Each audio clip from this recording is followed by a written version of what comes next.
Hi friends, అందరికీ నమస్కారం. హంసవేణి గట్టి యూట్యూబ్ ఛానల్కి వెల్కమ్ ఫ్రెండ్స్, వెల్కమ్.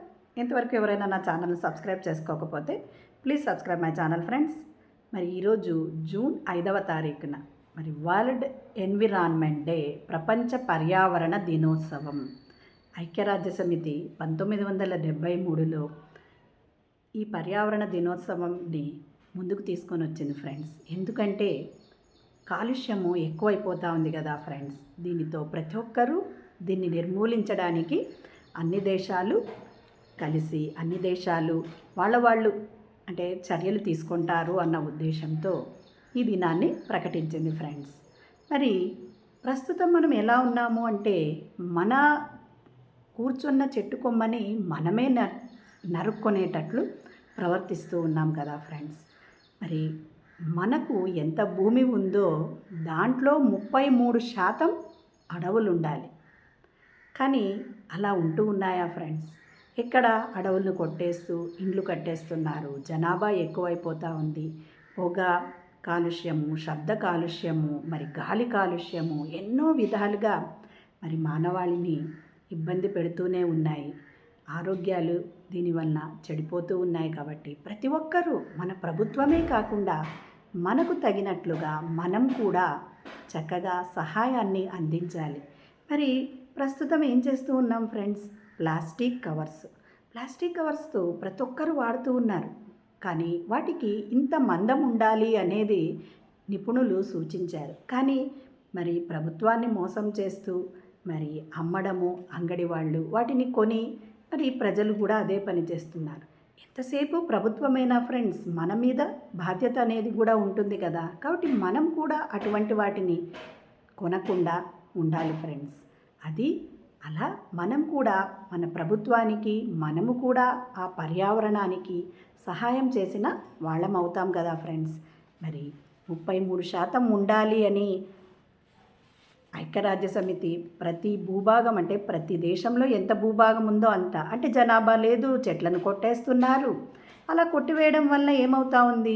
మరి వర్షాలు పడటం లేదు, దానివల్ల పంటలు సరిగా పండటం లేదు, తినడానికి తిండి లేకుండా పోతూ ఉంది ఫ్రెండ్స్. కాబట్టి మనము కూడా చేతనైన సహాయం అందించాలి.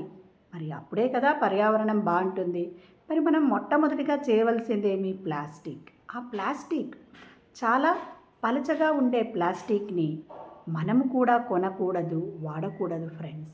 అది ముఖ్యంగా మనం చేయాల్సిన పనుల్లో ఒకటి ఫ్రెండ్స్. అంతేకాకుండా ఆ ప్లాస్టిక్ వలన ఏమవుతా ఉంది అంటే మరి భూమిలో ఆ ప్లాస్టిక్ కూరుకొని పోవడం వలన అది కరగడానికి 200 సంవత్సరాలు పడుతూ ఉంది. మరి అంతవరకు ఆ భూమి అంటే దాంట్లో ఉన్న సారమంతా వెళ్ళిపోతుంది. అంటే పంటలు పండడానికి కూడా పనికిరాదు. అంతేకాకుండా జంతువులు అది మనం పడేసిన ఆ కాయగూరల పొట్టు కానీ మరి ఆకుకూరలు అలా ఎన్నో ఉన్నాయి కదా, పండ్లు, అవన్నీ పడేసింటాం.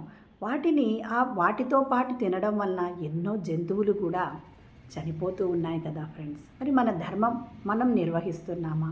అటువంటి వాటిని ఎప్పుడూ ప్రభుత్వమే స్పందించి వాటిని నిషేధించాలి అనేది కాకుండా మనము కూడా అటువంటి వాటిని వాడకుండా ఉండగలగాలి ఫ్రెండ్స్.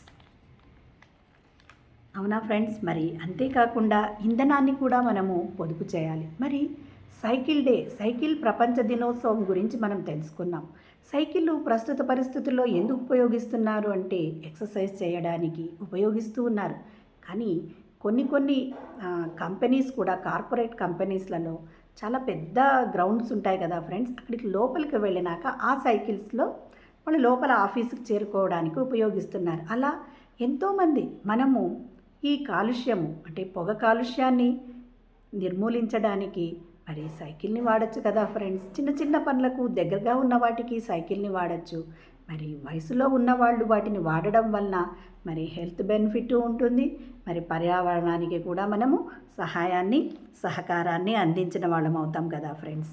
అలాగే ఇంధనం కూడా మరి కొంతమంది ఏమంటారంటే ఇంధనం కూడా వచ్చే జనరేషన్కి అందకపోవచ్చు అంటారు. అంటే పెట్రోలు అటువంటివి. ఎందుకంటే అన్నీ ఉపయోగించి భూములను గనులను త్రవ్వుతూ ప్రతి ఒక్కటి మనం ఉపయోగించడం వలన అవన్నీ తక్కువైపోతున్నాయి కదా ఫ్రెండ్స్.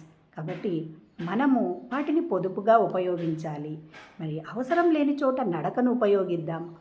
కొంత దూరమే ఉన్నప్పుడు సైకిల్ని తొక్కగలిగిన వాళ్ళు వాటిని ఉపయోగించవచ్చు ఫ్రెండ్స్.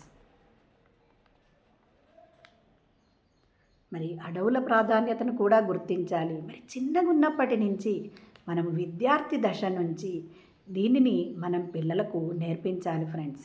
ఎప్పుడైతే మనం పిల్లలకు నేర్పిస్తామో అప్పుడు వాళ్ళకు చిన్నగున్నప్పటి నుంచి నేర్పించడం వల్ల వాళ్ళ మనసుల్లో మనం మంచి భావాలను మంచి అలవాట్లను నేర్పించిన వాళ్ళం అవుతాం కదా ఫ్రెండ్స్.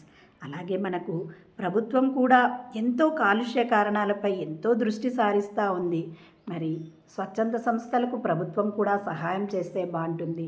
మరి ప్రతి ఒక్కరూ ఒక చెట్టుని నాటాలి అని చెబుతూ ఉన్నారు కదా ఫ్రెండ్స్. వాటిని మనము ఉపయోగించాలి. ప్రతి ఒక్కరూ మన ఇంట్లో ఒక చెట్టుని నాటుకుందాం.